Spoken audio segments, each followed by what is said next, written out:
Una vez más, una feliz mañana para cada uno de los presentes. Dios me los bendiga grandemente. Nos pone contento estar con ustedes unidos a través de la conexión de FLD TV. Y en esta mañana queremos seguir compartiendo un mensaje de esperanza y recuperación. Antes te invito a que podamos juntos orar a Dios. Querido Padre que estás en los cielos, nuestro Dios, al comenzar esta reflexión matutina, queremos pedir tu Santo Espíritu y que tú nos guíes a toda la verdad. Lo pedimos en el nombre de Jesús. Amén. Hoy quiero hablar de algo muy importante y lo que vamos a hablar hoy lo voy a aplicar a mi experiencia personal y a la vida de un personaje en la Biblia, ¿sí? El título para esta mañana es La humildad en la recuperación. Cuando nosotros tenemos alguna herida, cuando tenemos algún problema emocional, cuando nos sentimos de manera desagradable, negativa, dolorosa, cuando estamos teniendo alguna conducta destructiva que nos está enfermando la mente, cuando nos sentimos vacíos o cuando tenemos algún defecto de carácter y no lo podemos parar, el primer componente que nosotros necesitamos para nuestra recuperación es la humildad. Quiero leerte un párrafo, ¿sí? De un pastor bautista. Me gusta mucho, él es un pastor que ha creado un programa de recuperación y me ha llamado mucho la atención. Mira lo que dice. Dice, puede ser muy humillante admitir que somos impotentes, especialmente si estamos acostumbrados a tener el control. Podemos ser poderosos en algunas áreas de nuestra vida, pero fuera de control en términos de nuestras heridas y de nuestras conductas destructivas. Hay veces que nosotros escondemos el dolor y nuestras conductas destructivas a través de un cargo, de un poder terrenal, ¿sí? De logros, y eso nos autoengaña haciéndonos creer que podemos tener el control también de nuestros dolores, vacíos y conductas destructivas. La Biblia dice todo lo contrario, ¿sí? En Romanos capítulo 7, el Señor nos enseña un principio que yo lo he compartido varias veces, pero lo quiero volver a repetir. Acompáñame a Romanos capítulo 7. La palabra de Dios dice lo siguiente, versículo 14. Sabemos que la ley es espiritual, pero yo soy carnal, vendido al pecado. Lo que hago no lo entiendo, pues no hago lo que quiero, sino lo que detesto, eso hago. Y si lo que no quiero, eso hago, apruebo que la ley es buena. Versículo 17. De manera que ya no soy yo quien hace aquello, sino el pecado que está en mí. Y yo sé que en mí, esto es en mi carne, no habita el bien, porque el querer el bien está en mí, pero no en hacerlo. No hago el bien que quiero, sino el mal que no quiero. Y si hago lo que no quiero, y ya no lo hago yo, sino el pecado que está en mí. ¿Te sientes identificado con esta experiencia? Acá Pablo está describiendo una persona que no tiene el control. El pecado tiene el control de su vida. Nosotros, al tener una naturaleza pecaminosa, nosotros no podemos tener el control de nuestras vidas, de nuestras heridas, de nuestras conductas destructivas, no podemos tener el control de los demás ni de las situaciones. Nosotros necesitamos un poder superior que tome el control en nuestras vidas y regalarnos el dominio propio. ¿Sí? Algunas personas hablan, hay que tener dominio propio, pero eso no es natural de nuestra naturaleza pecaminosa. El dominio propio es un regalo que Dios nos da cuando el Espíritu Santo se derrama en nuestros corazones. En Gálatas 5 dice que el fruto del Espíritu es templanza, dominio propio. Muy bien, si nos negamos a admitir nuestra impotencia, podemos perderlo todo. Aquella parte inmanejable de nuestras vidas puede infectar y pronto destruir todo lo demás. yo quiero que estudiemos un ratito la vida de un personaje en la Biblia. Este personaje se encuentra en Segunda de Reyes. Acompáñame a Segunda de Reyes, capítulo 5. Segunda de Reyes, capítulo 5, nos va a describir a una persona que necesitó humildad para poder recibir recuperación. Y este principio se puede aplicar para cual sea la situación que estés pasando, sea una depresión, una ansiedad, sea una conducta destructiva, sea la ira, el rencor, la amargura, ¿sí? Sea un vacío, sea un defecto de carácter, el chisme, la victimización, la manipulación, cualquier problema que estés pasando, tú necesitas recuperación y estos principios con la vida de este personaje en la Biblia te pueden ayudar. En Segunda de Reyes capítulo 5, la Biblia describe la historia de recuperación de Naamán. El versículo 1 dice: Naamán, general del ejército del rey de Siria, era un hombre que gozaba de gran prestigio delante de su señor, quien lo tenía en alta estima, pues por medio de él había dado Jehová salvación a Siria. Era un hombre valeroso en extremo, pero leproso. Así que el hombre, Naamán, era una persona, un general que ganaba batallas, ¿sí? Humanamente poderoso, y él creía que tenía el control. Pero Dios le demostró que él no tenía el control. Que todo esto viene como el versículo 1 lo dice: Jehová había dado salvación. Cuando nosotros perdemos de vista que Jehová, que nuestro Dios, que Jesucristo es el que nos da recuperación, sanidad, libertad, salvación, nosotros empezamos a mirarnos a nosotros mismos y creemos que tenemos el control cuando Satanás en realidad nos está enseñando a perder el control. Él tenía una enfermedad llamada lepra. La lepra se consideraba como incurable, ¿sí? Hoy las personas que tienen problemas psicológicos, emocionales, conductas destructivas, defectos de carácter, muchas veces llegan a pensar: yo no tengo cura, yo no tengo sanidad, yo ya no puedo parar. Muy bien, en algún momento Naamán llegó a pensar esto, ¿sí? ¿Qué podré hacer? Bien, vamos a ver cómo fue el plan de Dios para ofrecerle recuperación a Naamán, porque esto es lo más interesante. Dice el versículo 2, de Siria habían salido bandas armadas que se llevaron cautiva de la tierra de Israel a una muchacha, lo cual se quedó al servicio de la mujer de Naamán. Esta dijo a su señora: si rogara mi señor al profeta que está en Samaria, él lo sanaría de su lepra. Muy bien, el Señor utilizó, ¿saben a quién? A una niña que había sido capturada, ¿sí?, por el reino de Siria, y llegó a la casa de Naamán como sirvienta. ¿Cuál era la diferencia de esa niña con Naamán? Que esa niña tenía la humildad de reconocer que Dios es todopoderoso y que Dios es el autor de la recuperación en nuestras vidas. Naamán parece que había perdido de vista al Señor. Y la niña redireccionó la mente de Naamán hacia la fuente de recuperación, que tampoco era el profeta, era el Dios del profeta. Por eso cuando Dios nos guía a su palabra, ¿sí?, Él nos guía al autor de su palabra, a Él mismo. Él es la fuente de recuperación. En Juan capítulo 5, versículo 39, Jesús le dijo a los judíos que creían que la letra era lo que los hacía salvos, lo que los sanaba, y Él dijo: escudriñad las Escrituras, porque a vosotros os parece que en ellas tenéis la vida eterna, pero no.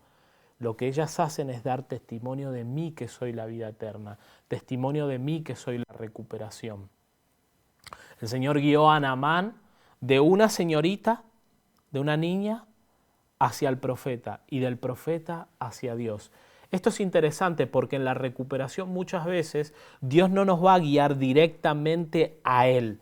Él va a guiarnos a personas que nos van a permitir llegar a Dios, ¿sí? Y esto es muy importante. Cuando yo era una persona que tenía ansiedad, depresión, me había querido quitar la vida varias veces, tenía odio, y todo eso lo anestesiaba con las drogas, con el alcohol, con la música electrónica, con el deseo de querer tener poder. El Señor me redireccionó a un grupo de recuperación en una iglesia, ¿sí? Y en ese momento yo no estaba dispuesto a contar mis heridas a Dios, pero estaba dispuesto a abrirme hacia una persona. Esas personas del grupo me redireccionaron ahora hacia Dios y poco a poco fui confiando en Él. Esos fueron los pasos que Dios fue guiando en la vida de Naamán. Ahora vamos a ver de manera detallada esos pasos. Dice el versículo 4, Naamán fue y se lo relató a su señor diciendo, esto y esto ha dicho una muchacha que es de la tierra de Israel. Y el rey de Siria le respondió, está bien, ve y yo enviaré una carta al rey de Israel. Salió pues Naamán llevando consigo 10 talentos de plata, 6.000 piezas de oro y 10 mudas de vestido. Y también le llevó al rey de Israel una carta que decía, cuando recibas esta carta sabrás por ella que yo te envío a mi siervo Naamán para que lo sanes de su lepra. Luego que el rey de Israel leyó la carta, rasgó su vestido y dijo, ¿acaso soy yo Dios que da vida y la quita para que éste me envíe a un hombre a que lo sane de su lepra? Considerad ahora y ved cómo busca ocasión contra mí. Cuando Eliseo, el varón de Dios, oyó que el rey de Israel había rasgado sus vestidos, envió a decir al rey, ¿por qué has rasgado tus vestidos? Que venga a mí y sabrá que hay un profeta en Israel. ¡Wow! ¡Qué convicción! ¡Qué poder que había en la vida del profeta Eliseo! Él estaba convencido que Dios era el Dios de la recuperación. El rey de Israel, el líder de Israel, no tenía ni idea de lo que era el camino de recuperación. ¿Y saben qué pasó? Fue una lástima, ¿sí? Porque qué poderoso hubiese sido para Naamán llevar y decir, y que el rey le diga, tranquilo, vos estás en el lugar correcto. Este es un lugar de recuperación y te vamos a guiar al Dios de la recuperación. El rey estaba concentrado en sí mismo, se miró a sí mismo. Todavía seguía pensando en las divisiones terrenales de guerra que había entre Siria e Israel. Y él no vio una oportunidad para atender las necesidades de Naamán. Muchas veces Dios envía personas a nuestras iglesias, a nuestros cultos, a nuestros programas, pero nosotros no tenemos alimento para darle. Cuando el arca esté preparada y haya alimento, Dios va a enviar a los animales. Y hay veces que cuando Dios los envía, estamos pensando tanto en nosotros mismos que no vemos la oportunidad de bendecir a personas heridas, a personas que están enfermas en su alma, que tienen vacíos y hábitos destructivos que no pueden sanar. Miren, yo les voy a decir algo. Hay veces que estamos tan preocupados por hacer eventos para nosotros como iglesia. Tenemos 52 sábados por año y todos los sábados tenemos evento tras evento. Que el día de esto, que el día del otro, que esto, que lo otro, y todo para nosotros, pero no tenemos que empezar los sábados, en la semana tenemos que empezar a crear espacios para que la gente pueda venir a buscar recuperación y sanidad. Yo les voy a hacer una pregunta a todos los que me están oyendo. ¿Usted alquilaría una casa para dormir 4 veces por mes? ¿Usted compraría una casa para vivir 4 días por mes? Muchas veces compramos un terreno, edificamos una iglesia y la abrimos solamente los sábados. Y en la semana se queda cerrado. Y nosotros decimos, no, está el miércoles de oración. ¿Quién va al miércoles de oración? No va casi nadie. Esa es la realidad actual. Y le echamos la culpa al pastor y le echamos la culpa al anciano. Y nosotros como miembros tenemos las herramientas que pueden bendecir y sanar a las personas. Y tenemos las oportunidades y no las podemos perder. Muy bien, Dios no se cansa con nosotros y como vio que el rey no estaba en sintonía de recuperación, lo agarró al profeta y le dijo, usted vaya y muéstrele a Naamán que en Israel hay un Dios de recuperación.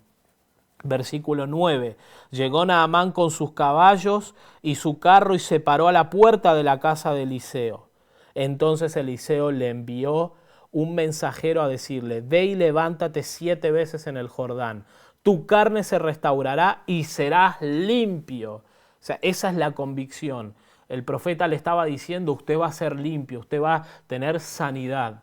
La pregunta es, ¿creemos la palabra de Dios por medio del profeta? Si usted no cree, no puede recibir la recuperación que quiere regalarle Dios. Versículo 11, Naamán se fue enojado diciendo, yo que pensaba, de seguro saldrá enseguida y impuesto en pie, invocará el nombre de Jehová su Dios, alzará su mano, tocará la parte enferma y sanará la lepra. Saben, muchas veces la gente viene a nosotros esperando soluciones rápidas. No entienden que con Dios hay procesos. Muy bien. No tenemos que impacientarnos nosotros. Nosotros tenemos que entender que la gente en la actualidad, la gente está impaciente, la gente quiere todo fácil. Bueno, nosotros tenemos que enseñarle que no puede saltar de la letra A a la Z. La persona va a tener que aprender a vivir la B, la C, la D, hasta llegar a la Z. Ese es el proceso de recuperación. Ahora, el orgullo de Naamán, de pensar, bueno, que no hay mejores ríos en nuestro lugar, no hay mejores ríos en nuestro reino, que Israel nos tiene que decir cuál es el río que tengo que ir a bañarme, ¿sí? Porque el profeta Eliseo, que le dijo, ve, métete en el río 7 veces, ¿sí? Dios probó la humildad y Naamán no fue humilde. Versículo 12, Habana y Farfar, ríos de Damasco, ¿no son mejores que todas las aguas de Israel? Si me lavo en ellos, ¿no quedaré limpio también? Y muy enojado se fue de allí. Cuando no estamos dispuestos a ser humildes y aceptar para el programa que Dios tiene, no el que nosotros queremos hacerle creer a Dios, nosotros vamos a seguir tocando fondo. Y probablemente nos falte un poco más de dolor para que estemos dispuestos a ser humildes y recibir la recuperación. Muy bien, versículo 13, pero sus criados se le acercaron y le dijeron, ¿ven? Dios detrás de los criados, mostrándole a Naamán, buscándolo una vez más. Dios no se cansa con nosotros, pero la realidad es que nuestra falta de humildad nos sigue haciendo tocar fondo en nuestras heridas, vacíos y hábitos destructivos. Padre mío, si el profeta te mandara a hacer algo difícil, ¿no lo harías? ¿Cuánto más si solo te ha dicho levántate y serás limpio? Era solamente meterse en el río 7 veces. Pero lo que Dios estaba haciendo es probando la fe. ¿Tú crees en la palabra? ¿Tú crees en el poder que yo tengo para sanarte? ¿Tú crees en mi programa, no en tu programa? A mí me pasa muchas veces que vienen los pacientes desesperados, angustiados, sus familiares, por favor ayuda a mi esposo, ayuda a mi hijo, ayuda a mi esposa, ayúdame, tengo esta situación. Y cuando le empiezo a explicar lo que le pasa y luego le digo cuál es el programa, ellos me dicen, yo necesito recuperación, pero esto y esto lo voy a aceptar y esto no. ¿Qué hago yo? Yo no peleo con los pacientes. Yo dejo que la persona pueda darse cuenta que no está poniendo disposición y que lamentablemente va a seguir tocando fondo hasta que pueda ser humilde para aceptar la recuperación y aceptar el programa que Dios tiene. Versículo 14. Descendió entonces Naamán y se zambulló 7 veces en el Jordán, conforme a la palabra del varón de Dios, y su carne se volvió como la carne de un niño y quedó limpio. Luego volvió con todos sus acompañantes a donde estaba el hombre de Dios, se presentó delante de él y le dijo, ahora conozco que no hay Dios en toda la tierra sino en Israel. Te ruego que recibas un presente de tu siervo. Qué impresionante cómo Dios utilizó a Naamán para que él pueda ser glorificado. Y nos dejó esta enseñanza, una manera en cómo puede él generar un proceso de recuperación en nuestras vidas. Cómo utilizar a diferentes personas, probarnos, ¿sí? Motivarnos, buscarnos, pero hasta que no estemos dispuestos a recibir la recuperación y el programa que él tiene, no podemos ser sanados. Cuando Naamán salió del orgullo, salió del enojo, salió de sí mismo y le permitió a Dios ir hacia la humildad y a la aceptación, ahí comenzó su recuperación y comenzó su limpieza. Eso es lo que quiere hacer Dios en tu vida. Yo quiero, antes de terminar, leer un último párrafo. Aquí un comentario que dice: nuestros vacíos, nuestras heridas, nuestras conductas destructivas son tan peligrosas para nuestra vida como la lepra en los tiempos de Naamán. Nos separan lentamente de nuestras familias y nos conducen hacia la destrucción de todo lo que es importante para nosotros. No existe una cura instantánea o fácil. La única respuesta es admitir nuestra impotencia, es humillarnos humildemente y someternos al proceso que eventualmente nos traerá la recuperación. Que Dios te bendiga y te guarde. Y recuerda, el camino de recuperación es posible. Vamos a orar. Querido Dios, gracias por la recuperación. Gracias porque tú eres la fuente de recuperación. Sánanos, libéranos, porque esa es tu promesa. Y la reclamamos en este momento en el nombre de Jesús. Amén y amén. Este video y las demás producciones que ustedes pueden disfrutar a través de nuestras plataformas son en parte gracias al aporte que personas como tú hacen a este ministerio. Queremos invitarte a que sigas apoyándonos para que el mensaje de Dios cada vez pueda llegar más lejos y con más amplitud. Recuerda, tu aporte hace avanzar la obra. Fundación Las Delicias TV, un estilo de vida.